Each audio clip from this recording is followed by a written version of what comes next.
What do creatives need to understand when it comes to the legal aspect of the creative field? Creativity, content creation, whatever you're doing is a business. So that's the first thing. Treat it like a business. Don't just be, it's not always DMs. Be professional. Create a logo, create a rate card. Run it like a business. Because the brands are businesses. They are not playing around. When we get into the legal aspect, you need to know your rights. Ghanaian rights is even very simple. The moral rights and the economic rights. Okay. All the others are like under it. Understand what contracts mean. Even if somebody's going to sign the contracts for you. Moral rights is your right to ownership of the work. That is something that can never be taken away from you. Of course. Yes. So according to the Ghanaian law, moral rights, if I create any piece of content, it belongs to me. It belongs to you.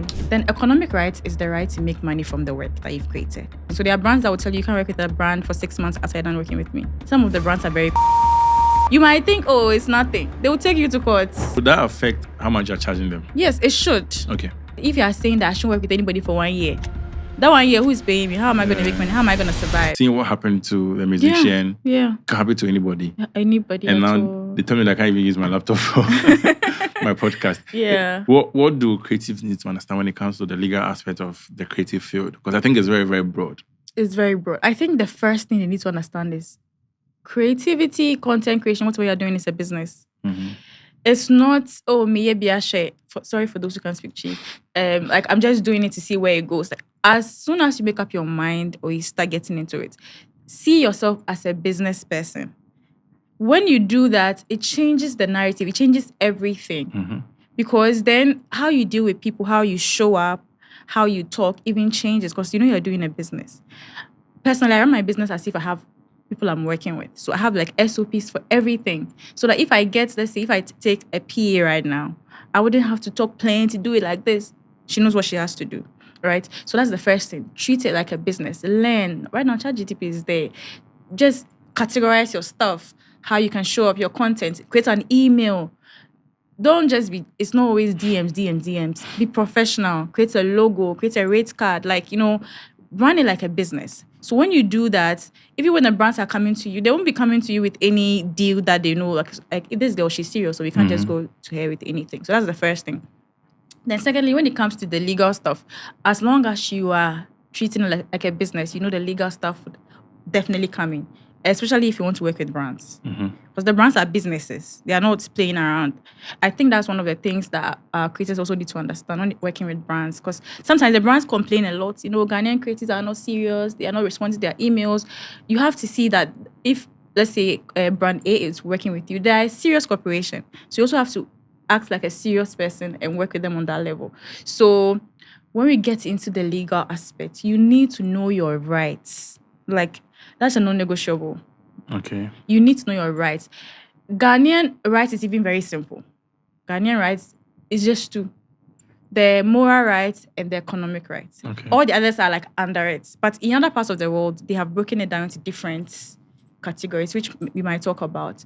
So your moral rights and then your economic rights. Those are the two. If you have a question, you can go on their website. It's just Ghana Copyright Agency or something. They are under the government. So like you can call them, you can text them, they can explain things to you. But if you want to get a lawyer, all those things, like it's very important. I think when we start working with brands, that excitement of, oh, brand A is working with me. We don't think about anything else. Like, oh, today this brand sent me. It's all nice till it's not nice anymore. So the first thing is arm yourself with knowledge. Know your rights, understand what it means, and understand what contracts mean. Even if somebody is going to sign the contracts for you, understand it. Okay, if they say exclusivity, what does it mean? If they say perpetuity, what does it? Because some of those technical words. If they say non-compete, what does it mean? If you don't understand it, you just be looking at it and then you just sign. So that's the first thing. Understand what it means, the rights means, and what it means to you as a creative. Exclusivity, what was that one? So I think before that, let me run through the so as I said, with the Ghanaian law, we have the moral rights and then the economic rights. So the moral rights is your right to ownership of the work. Okay. That is something that can never be taken away from you. So if you are reading a contract that says the work will belong to the agency or the brand, that is not a good contract. Pause. Yes. So according to the Ghanaian law, moral rights, if I create any piece of content, it belongs to me. It belongs to you. Like, it's automatic. You don't have to apply for it. Oh. As long as it's tangible, it's automatic. So whether it's a music, a video, like a podcast as you've done, whatever, any literary work that is tangible. An idea is not tangible. So if you go and stand there and say, somebody stole my idea, nobody can do anything for you, right? So that is automatic. I don't know about other countries and states. Maybe you have to apply for it. So in a case where you sign that off, it applies in Ghana, or you can defend that? You can defend it. I personally think that, but I mean, it depends on like the lawyer you get and the kind of court of law you go into. But I feel like it can be defended because it's not transferable. Right. Moral rights not transferable. When we look at the Mona Lisa, how many years has Leonardo da Vinci died? Like 18 something. Even though right now it belongs to the French government, it is still his name is there. Yeah. It's moral rights. It's for him forever till even when you die, it's still for you. Okay. Right? Then economic rights is the right to make money from the work that you've created. That one can be transferred or it can be licensed and then all of that. So with economic rights, when you create a work, you can make money from it till you die and 70 years after you die. So it means that even when you die, your family members and everybody can make money from it for 70 years till it goes into the public domain. So let me give you an example. Daddy Lumba died. Mm-hmm. His music, his family, everybody, his great-grandchildren can make money from it for 70 years. After 70 years, it goes to the public domain. I don't know if you've heard sometimes somebody will say that, I sampled this music, it's in the public domain. You don't have to seek permission from anyone or pay any money to sample things that are in the public domain. So does it mean after that 70 years, that piece of content will not be making money anymore? It might be making money. And who would that money go to? It might either go to the government or whoever controls that public domain. Yes. So if maybe, I don't know about the public domain, how it works here in Ghana, like maybe there could be a system around it. But then for the 70 years, the family can make money from it. Okay. So we've understood moral rights, economic rights. I've created my podcast. I'm living to 100 years, inshallah. Amen. Then the rapture is coming. Then, just like the scripture said, Enoch walked with God. So I walk with God and then I'm just taken to heaven. Mm-hmm. Then the next 70 years, my case, little Raygans, they'll be making money from this podcast. Yes. Okay, that's the economic rights. Yes, that's the economic rights. That's rights. as long as I have the economic rights and I've not sold that. You've not sold that, yes. You can actually sell it. And if it's a group of people that created it, the economic rights starts from when the last person dies till 70 years. So if the group of people create and there are three, is it shared amongst evenly? It depends on that one. The government can't decide anything about it. It depends on the agreements they made. Okay. But for the economic rights, it starts when they die. The 70 years starts from the last person that died. Okay. Till 70 years. Okay. Please continue. So moral rights, economic rights. Yes. Okay. So those are the main rights that are recognized under the Ghana Copyright Law, which is Act 690, which was enacted in 2005. Okay. Yes. Act 690. Yes. And before that, we had the PNDC law. That was 1985, but obviously, like, it had to be, because I'm sure it might even get reviewed again, because now we have AI, if you create AI, does it belong to you, does it belong to AI? We have to resolve those things. Because we can give the same prompt and we get the same thing. Who does it belong to? So I'm sure after some time, they would probably work on it. But other types of things you have to look forward to look at when you're reading a contract. Exclusivity, like you mentioned, and then non-compete. So exclusivity is when the brand is telling you that don't work with any competing brand for the duration and even after. The non-compete is after the duration. So there are brands that will tell you can't work with a brand for 6 months after you're done working with me. Some of the brands are very competitive. There are brands that if they come to your page and let's say they are both into drinks and you worked with a drink brand 4 months ago, they can't work with you. Because they need you to not work with the brand for at least 6 months before they can work with you. So someone like that, if you sign a contract with them for 6 months after the contract ends, you can't work with any other competing brand. And you might think, it's nothing. They will take you to court. Because some of those international brands, they are serious like that. Yes, they might take you to court. So should that affect how much you're charging them? Yes, it should. Okay. And that's why you should know what it means. Because if a brand comes and they don't care about exclusivity, like, you can work with whoever you want. Obviously, there's no opportunity cost because I can work with 3 or 4 other brands like them. But if you are saying that I shouldn't work with anybody for 1 year, that 1 year, who is paying me? How am I going to make money? How am I going to survive? And so if it's 1,000 cedis, I'll charge you 3,000 or 5,000 or something, so that the times I'm not working with anybody, that money can spread over. So it's very, very important that you read those things. Personally, I don't like the long non-compete, like maximum 1 month. Okay. Yeah, So you that's negotiate with them. you can negotiate. That's what you have to understand. Because if you don't understand, you won't even read it to negotiate.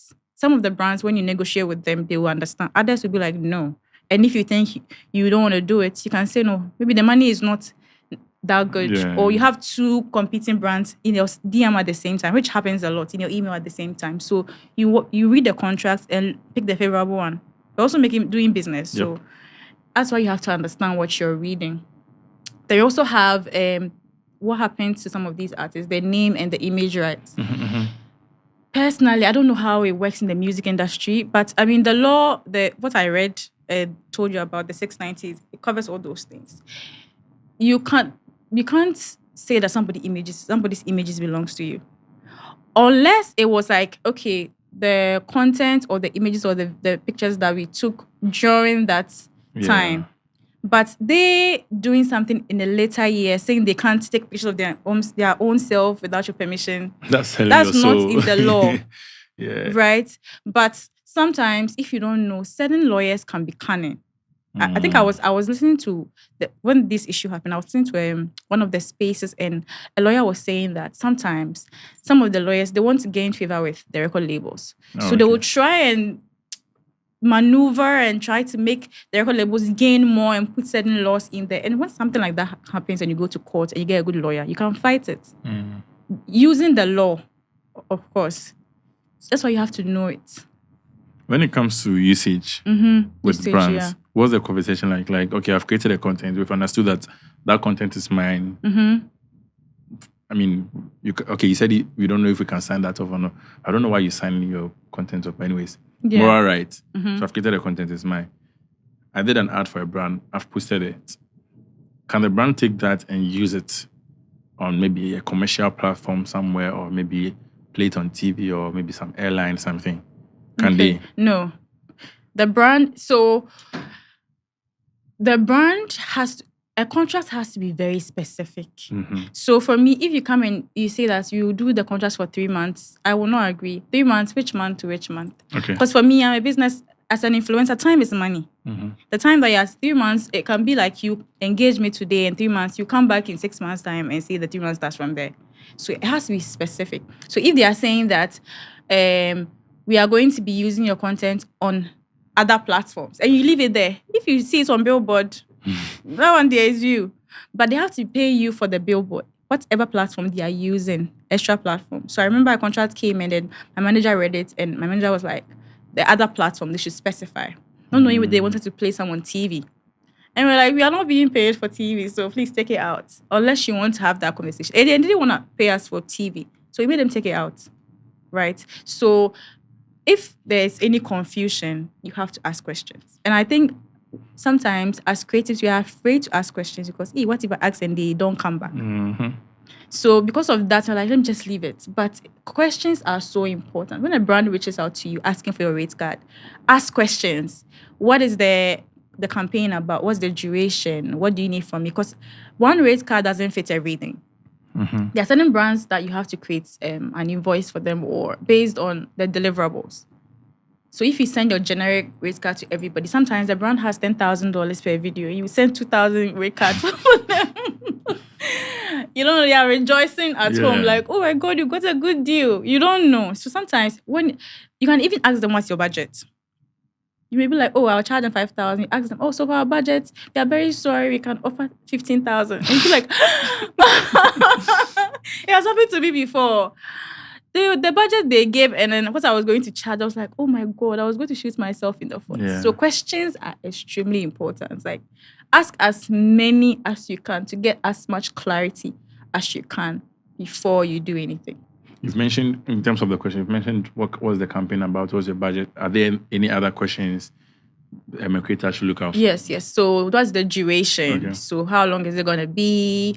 Sometimes like what platforms? Because they'll come and say, we want it on all your social media platforms, but they have money for only one platform. And there are creators that charge per platform. I do that for some of the content. And I think some people just charge once and put it everywhere. Okay. They are getting more benefit than you are, right? So all those questions you ask, and then you can develop. If you think that, oh, this is a generic something, let me send a rate card. There are times where I just send a rate card, you look at it. But I would always add that the rate card will give you an overview, but you can create something out of it for you. Okay. So you always have to add that. Yeah, so those are some of the questions. The rate card will give you an overview. Yeah, overview. Rate card is not like the fixed amount. Because sometimes the brand may want to work with you, may not have like exactly your money. But when it comes to working with brands, it's not always about money. And this is coming from someone that loves money. Me, I love money I love money. But sometimes you look at the brand and you look at what other value can I get from it. I think Kenny did something recently. Yeah. What other value can I get from this? Sometimes maybe the money, you will probably take half of what you normally take. But then maybe by associating with the brand or maybe a future opportunity or something that would come out, maybe you get to be in their system, work with them. They will see how you work and then they will give you better opportunities. But that too, sometimes you have to be careful. Like they will give you all these promises. When the big money come, they will go and find the bigger influencers. They will not mind you. So it's like you never know. But then you have to also use discernment. And you have to pray. If you're a Christian, you have to pray into your work as well. When it comes to results in terms of outcome when you work with a brand, are there like certain metrics that are set for you that, okay, Chef Lifestyle, I want you to make this post. This is what we are looking for. Maybe engagement-wise or maybe traffic-wise to a product they are trying to sell. Are there things like that? So sometimes, but usually hardly is it very specified, right? So they will tell you, sometimes they will send a brief and the brief has like the objectives of the project, what they need, the kind of, sometimes even the caption or the content direction, like you create it and they would refine it. So hardly would they say, because, one thing I always say, I'm very honest. I can't control what will happen, the algorithm. I can't say I'll get you 100,000. I can post the video. I posted a brand deal recently. It's almost at 200K. And I was like, hey. I'm always so nervous when I post a brand deal because social media is such a weird place. The one that you not put any effort, will just go viral. So I don't make any like, oh, I'll get this for you, I'll get that for you, because you would never know how it would go. So even when brands come with that condition, we always tell them that we can't control the outcome. Okay. But then based on past works that we've done, we use a lot of the insights from past works that we've done to create content. So when you're working with data, it makes it a bit easier to predict, but even that one is not 100%. But data, it's very, very important. Like this work that I was telling you that's almost at 200K, I used a lot of data from questions my audience were always asking. Oh, what rice are you using? What's the brand of rice? So that is the angle I took the video from. Like, everybody's always asking me what type of rice I use, and then I brought in the brand. And the video did very well because I'm answering a question based on data. So data is also very important in the work you do.